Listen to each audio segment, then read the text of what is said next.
Hey guys, today we're going to be making the Greek Easter bread chureki. For this we'll need 500 grams of bread, strong or brioche flour, 120 grams of caster sugar, 1 teaspoon of mahlepi, which can be called mahlab, half a teaspoon of masticha, a pinch of aniseed, 2 eggs to go inside and 1 to glaze, 125 grams of butter, 30 grams of fresh yeast, 190 ml of milk plus 40 extra lukewarm for the yeast, 1 teaspoon of salt, and flaked almonds that you put on the top. Melt the butter and warm up the milk, then set aside the butter to cool down. Dissolve the yeast in the lukewarm milk with a pinch of sugar. Leave it in a warm place for 10 minutes until the mixture is frothy and has doubled in size. First, add the flour into the mixing bowl. Then add the sugar.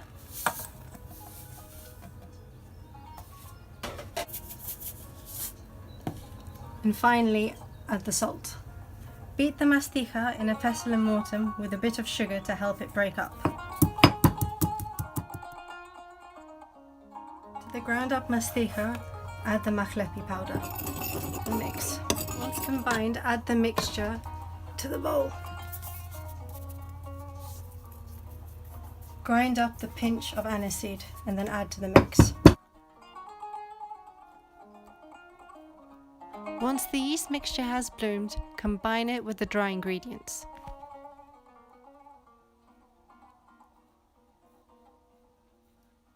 Beat the 2 eggs lightly and add to the cooled melted butter. Combine the melted butter, milk and eggs all together and beat lightly. Then add to the dry ingredients.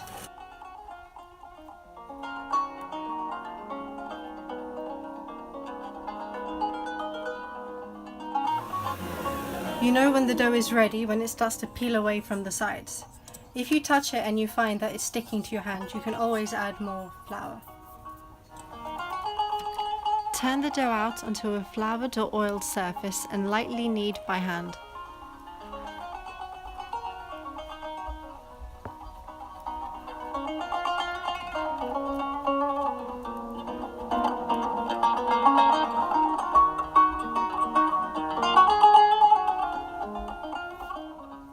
Bowl that you're going to let it rest in and leave it to rise in a warm place for about 2 to 3 hours until it's doubled in size.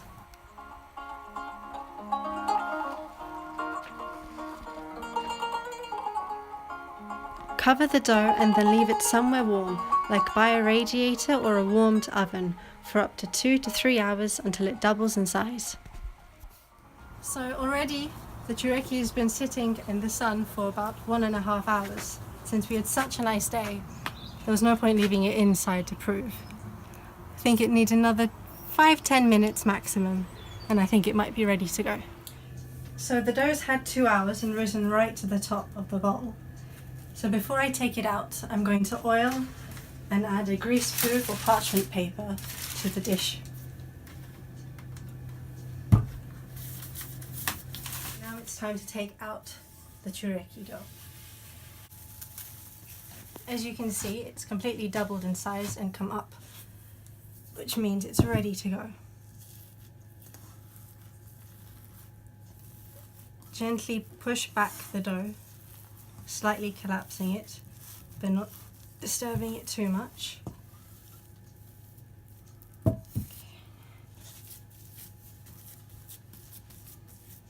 Now we need to just slightly knead it, releasing a bit of the air, and then get it into a sausage shape.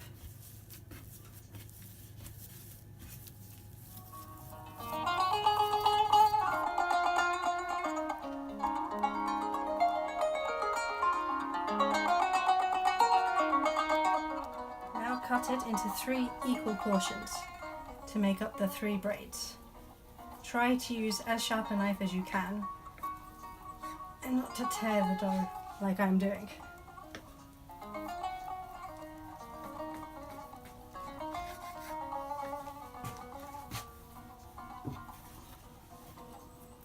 Now the sides that's been cut have to be tucked in so that they're not open. Otherwise, when you make the bread, it won't cook evenly.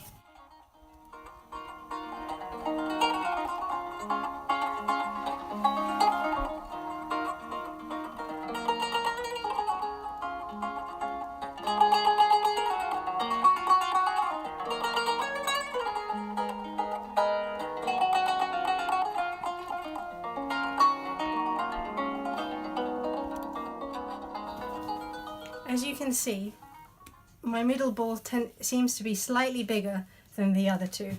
Therefore, when I roll them out into long strips, this should be my middle strand.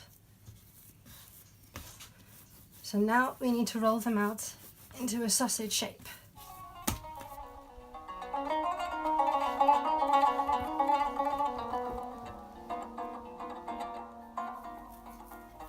Once you've rolled them out in what should be even sizes, unlike mine, the next part is to either braid or plait them. Now I've made mine into 3 strips, but you could have made them into 5 or 4. But I find it's easier to braid with 3, and if you make an error, it doesn't look as bad once it's baked.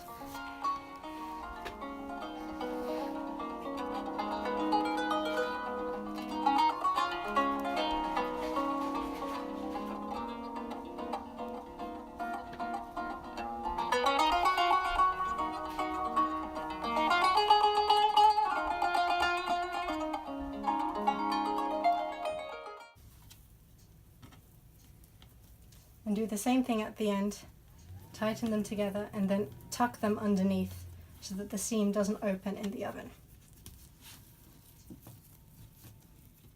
Now that we've braided the chureki, it's time to place it into our greased and lined dish that we're going to be cooking it into. So gently try and lift up the chureki from the board and place it in your dish. As you can see, I don't have a very big dish, so I'm putting the chureki diagonally. Take either a cloth or cling film and cover it again and leave for at least another hour, if not 2, till it's doubled in size. Again, put it somewhere warm. At the moment the sun's left, so I'm going to put mine near the radiator. I hope you have better luck with your heating. So it's been 2 hours and the chureki is ready to go in the oven now. As you can tell, it's definitely doubled in size and perhaps might have needed a bigger dish should I have had one. So now we're going to add an egg wash of egg yolk mixed with a bit of milk. You could also add water instead of milk if you prefer.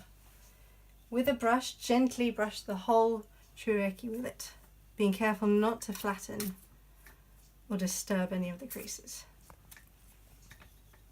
Place the flaked almonds onto the chureki and then bake for 40 to 50 minutes.